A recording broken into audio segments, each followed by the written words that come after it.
Okay, now, why did I do that? As funny as it is, and as random as it is, why did I do that? Well, let's face it. The greatest Royal Rumble has come and gone. And what has left the most memory on me?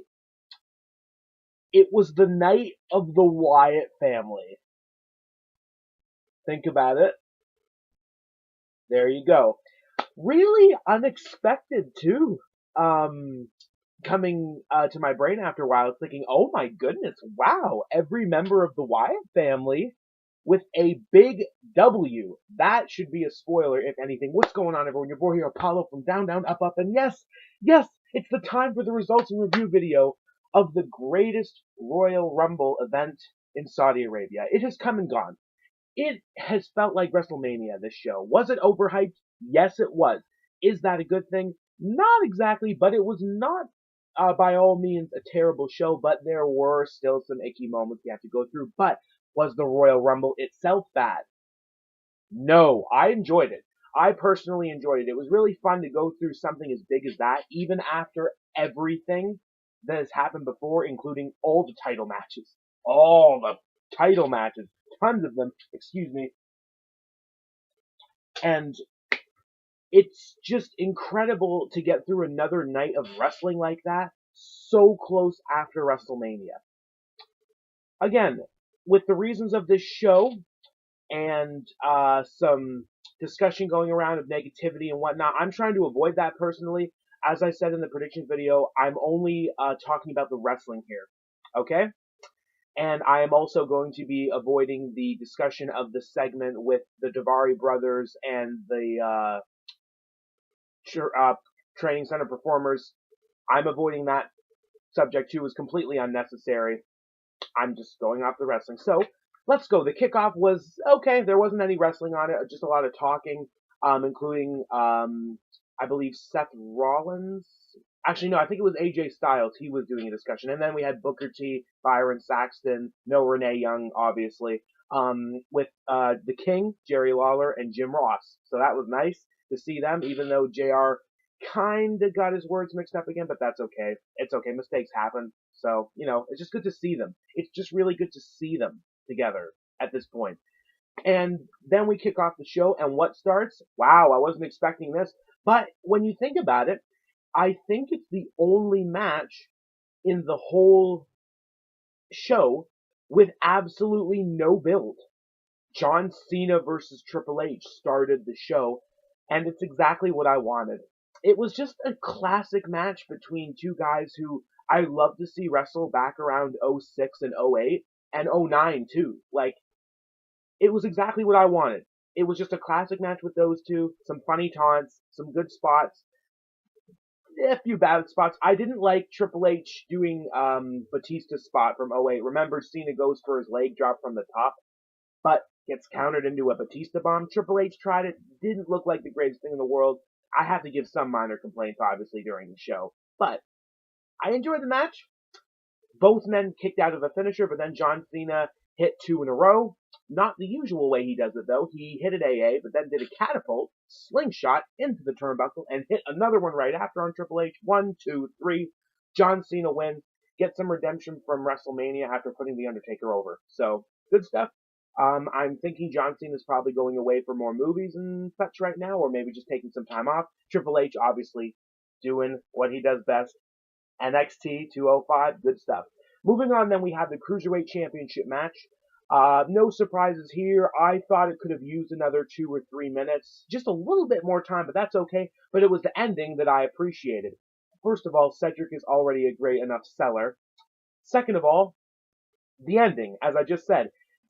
Kalisto going for the Selena del Sol, but it gets countered into the lumbar check. It looked good, and it was a simple way to end the match. I was already disappointed enough Kalisto won the gauntlet match, but that's okay. I enjoyed it. Cedric's still the champion. No interference from Murphy. Moving on. I believe then we had the Raw Tag Team Championships with, I think that was next. I'm trying to go in order here, as you can tell. Obviously, the Raw Tag Team Championships were vacant. It was the Bar taking on Matt Hardy and Bray Wyatt. And this match, too, was exactly what I kind of expected already. The Bar getting control for a bit of it, but then Matt and Bray coming back after, I think, a Sister Abigail, then their super twist of fate. I'm really not sure what it's called now, the deletion or something, where Bray picks up somebody like he's holding a wheelbarrow, and then the twist of fate on the other side by Matt Hardy. Anyway, 1, 2, 3. Matt Hardy and Bray Wyatt are the new Raw Tag Team Championships. The night of the Wyatt family begins. So, no complaints. I'm really looking forward to see what this does for the division. I'm wondering who they're going to feud with first as well. Does the Authors of Pain just get thrown right in the mix? I'm not sure. I'm really not sure. We'll see what happens. But, okay, it's all good. But then the realization comes in that this really is just an overhyped house show, most of it. I'm not complaining about that, but next was Jeff Hardy and Jinder Mahal. Jinder's win could have really spiced up this show, because after the Raw Tag Team title change, no other titles changed hands. Really did feel like a big house show with that. I felt like with the investment of this, there could have been at least one big World Championship change, or even just the United States Championship. But no, Jinder and Jeff, it was kind of a repeat, but it was a good match, except obviously everyone's going to remember missing Whisper in the Wind. Jeff Hardy missed his signature, but Jinder still sold it. Mistakes happen. Mistakes happen. Can't criticize too much. It happens. It's basically, it's part of human life. Accidents just happen. So moving on, the match was okay. I did like what Jinder tried to do though, because he tried to hit the Colossus. Jeff tried to counter into a roll up again like he did on Raw. It didn't win the match, but Jinder did not let Jeff go for the full pin. He held on to the pants, like the tights, trying to go for the cheap roll up win himself. But Jeff kicked out. Twist of fate. Looks like a stunner. Swanton. 1, 2, 3. Jeff Hardy is still the United States champion. Excuse me, the tongue. So that's okay. I don't hate Jeff Hardy. I love Jeff Hardy. He's a great wrestler, and I'm really glad he's getting a singles title run this time. It's just that I thought this could have spiced things up, and Jeff could have gotten it back at Backlash, because it's usually around this time now where the United States Championship goes flippity-floppity-floop between wrestlers, like remember last year. But that's all right. I just don't know what we're doing with Jinder now then. It's such a shame. I'm such a big fan. So I'm really curious to know what they're going to do with him now. Can you imagine if he wins the briefcase? Oh, I think a lot of people will be really mad, but I would find it really amusing if Jinder Mahal won Money in the Bank. We'll see what happens. Anyway, moving on. I think we had a prayer break at that point, which obviously makes sense. And we had some promos with Chris Jericho and Daniel Bryan. Good stuff. Good to see Chris back too. I love these growing the hair back. Then moving on, I think the match after that was the SmackDown Tag Team Championships. The Usos taking on the Bludgeon Brothers. Again, I'm kind of repeating this a lot, but this is exactly what I would have expected in this anyway. It was the most offense the Bludgeon Brothers have taken in a bit, and it felt like an actual match. But the thing that disappoints me is I've seen the Usos versus the Bludgeon Brothers in a different time in 2014, and those matches stole the show. That's what I was really hoping for here if we were putting the feud down for now. Doesn't seem like it then. Maybe we'll get another match. But why? I don't know. We'll see what happens. Either way, the Bludgeon Brothers took some offense. Harper kicked out of a splash at one point. Then they came back, hit a finisher, big powerbomb combo, I'm pretty sure. And Rowan got the pin. 1, 2, 3. Bludgeon Brothers are still the tag team championship.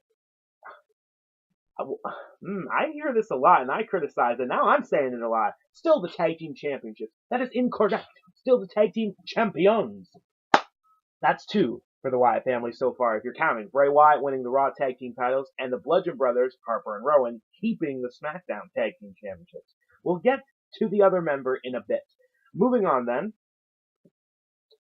I believe now it went to the WWE Championship match. We had AJ Styles, the champ, versus Shinsuke Nakamura, now heel challenger. I love his new music.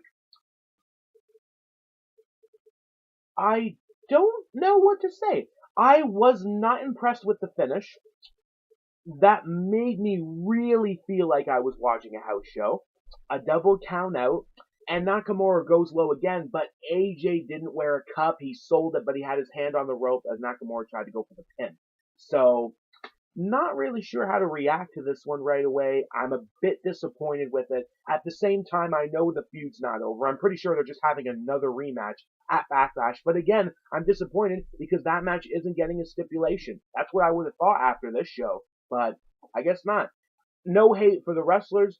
I just can't say I'm a big fan of what they did at Saudi Arabia, but that's okay. That's okay. Moving on, I look forward to Backlash, where hopefully we can get a pinfall finish again. Does Nakamura win the championship? I don't know. Either way, AJ keeps it. AJ keeps it. Double count out at Saudi Arabia. Then we have the casket match, and good things happen. It was not a squash. Not any kind of squash. Undertaker versus Rusev was quite good, in my opinion. I wasn't expecting that good, and I wasn't expecting that much offense from Rusev, but he had Undertaker in the Accolade at one point, and I can't complain. I really enjoyed it. It was a good back and forth, and at one point, there was the choke slam. Rusev got put into the casket, but Aiden English is interfering. He takes the tombstone. Undertaker pushes him in the casket too, closes the lid. Undertaker wins. No complaints. And I think this made Rusev look even better. He worked great with The Undertaker. That should get him some more attention, in my opinion. At first, I was thinking, Rusev, you need to go, but after this performance, I'm really impressed, and I think others should be too. Rusev, your time should be soon. And by soon, I mean now. Seriously. And sorry, I think I do have a frog in my throat today. But moving on, we then had the Universal Championship match. In a steel cage, Brock Lesnar, Roman Reigns, once again. And what was it? It was okay, most of it, honestly. I kind of enjoyed it a bit more than WrestleMania, because there were less F5 kickouts, really. Roman was more on the offense in this match, I found, as the match continued. And it really didn't look bad, except the fact that I guess finishers and signatures are just thrown out the window from now on with these two. They just don't matter. And it's just kind of a sad feeling to see those moves taken less seriously. But it didn't hurt too much, but then the finish. Roman goes for another spear as Lesnar is leaning against part of the cage. The cage breaks way, and both men fall out. Roman Reigns' feet clearly hit the floor before Brock Lesnar's because Brock's are leaning up against the cage. But Brock wins. He's announced the winner. He's still the Universal Champion. I don't have a problem with Brock Lesnar, and I don't have a problem with him holding the Universal Championship like that. I treat the WWE title like the big title that AJ currently has. But I'm starting to see where this is going. If Roman Reigns keeps losing like this against Brock Lesnar, unless this is the end, people are going to keep getting more irritated that Roman isn't getting the championship. Therefore, at one point, it's just going to be, oh, come on, just give it to Roman already, for goodness sake. They're trying to get people invested into Roman like that. That might be too smart that I'm thinking like that. Although I'll say one thing, if they had plans to put Roman on there, the Saudi Arabia crowd was not as hostile as I was expecting. A lot of boos towards Reigns in the announcements than I was expecting, honestly.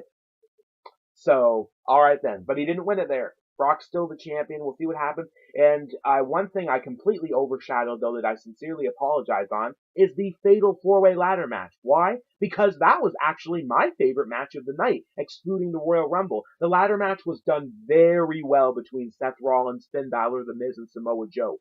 I think that should have gone before the Royal Rumble. It was really good. I loved the spots, and I liked how safe it was, honestly. They didn't do anything scary that really worried me. It was just really good, and I loved that ending, too. Finn Balor putting in that work, trying to get it once again, but Seth jumps back in from the ropes and just quickly grabs it and falls down with it. He grabbed the title. Seth Rollins is still the Intercontinental Champion. Finn Balor again looks defeated. He even got like a little gusher above his eye at the end of it.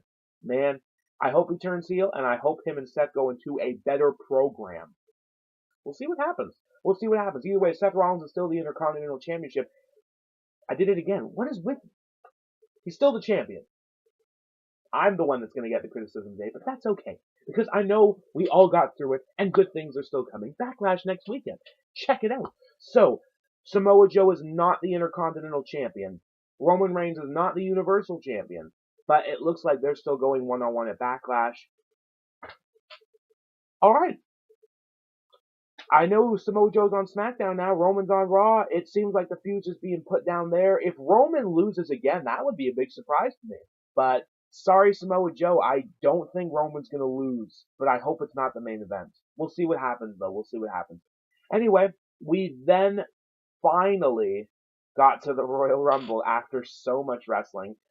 And unlike the Royal Rumble video I did this year where I went through both the men and the women's Rumbles, respectively, and looked at some of the spots, I'm not exactly going to be extending this video as long as I necessarily need to. I urge you all to watch it. I thought it was really fun. There were some really great surprises in it, obviously. I like that the Cruiserweights made an appearance. Drew Gulak and Tony Nese. Hornswoggle came back. Tucker Knight and Roderick Strong came from NXT. A few other small surprises, too, that I wasn't exactly expecting. And then there was the usual. Rey Mysterio and the Great Khali were announced. They did show up. Good to see Rey Mysterio again. Great Khali, could have found somebody better for that spot. But in the end, what happened? Well, we got Daniel Bryan starting as number 1, and he made it to the final 3 with Braun Strowman and Big Cass. Cass booted Bryan and threw him out, and after all Bryan went through, that hurt. Oh man, you guys know I picked Daniel Bryan in the predictions. I really wanted to see him win. And it hurt. I'm not gonna lie, it hurt. He had gone through so much. Did you see his chest and his arm? The poor man. The punishment he took in that match, and then just gets thrown out like garbage. But then Braun Strowman eliminates Big Cass, and Braun Strowman wins the Royal Rumble. That made complete sense, and I have no issue with it. It was the night of the Wyatt family, and I have no complaints whatsoever about Braun Strowman. I am wondering, though, what's the deal with that Grand Championship? As if a trophy wasn't enough, now there's a title. Is that something that's going to be defended every year in a Royal Rumble? I don't know. I just find it very strange. Are we supposed to take it seriously, or is it just an award? I don't know. If Braun brings it on Raw, we'll see what happens. I don't know. I really don't know, honestly. But I'm thinking more likely it's just an award, and they just made a trophy and a championship. That's okay. Either way, Braun Strowman, when it was good, there were some really other good spots in the Rumble that I really enjoyed. I'll say one thing. I feel very sorry for Titus O'Neil. I've watched a lot of Up, Up, Down, Down, Xavier Woods' YouTube channel, aka Austin Creed, and the phrase, he Titused it. That's exactly what Titus did at the Royal Rumble. Sorry, Titus. Mistakes happen. I feel really sorry for you right now. But you know what? Just you made it through a lot worse, all right? Don't let the bullies and the criticism come towards you. Just hang in there, all right? Otherwise, I really enjoyed the show. In the end, it was a little bit overhyped when it came to most of the title matches, but the Royal Rumble delivered, in my opinion, and I really enjoyed it. So, thank you all so much for watching. I will see you next week for my predictions for Backlash and obviously my results and review video. We got another pay-per-view coming up soon. Hopefully it's good. Otherwise, I can't wait for the Money in the Bank weekend in June. I guess it will be June. Anyway, that's what I'm looking forward to. So thanks again so much for watching and the support you've given me recently. It's been so much fun. One thing though I'd like to mention, if you guys just need more Royal Rumbles in your life, today at 2 o'clock, I believe, we have the Defiant Rumble. The pay-per-view is called, well, the pay-per-view is called No Regrets. I urge you all to watch it if you can. You can get a free month at Access Defiant, and I'm really looking forward to it. I'm watching another Rumble today, and like I said, I'm really looking forward to it. It's awesome, awesome. That Defiant is still going strong. Gotta follow other companies. Gotta get the entertainment. Bam. Thank you all. Like, share, subscribe. Let me know what you thought of the greatest Royal Rumble event. Was it worth all the hype? Was it worth everything? Or was it just plain bad and it didn't deliver what you expected? Or did it over deliver? Let me know. I will see you next week. Make sure you always keep it real.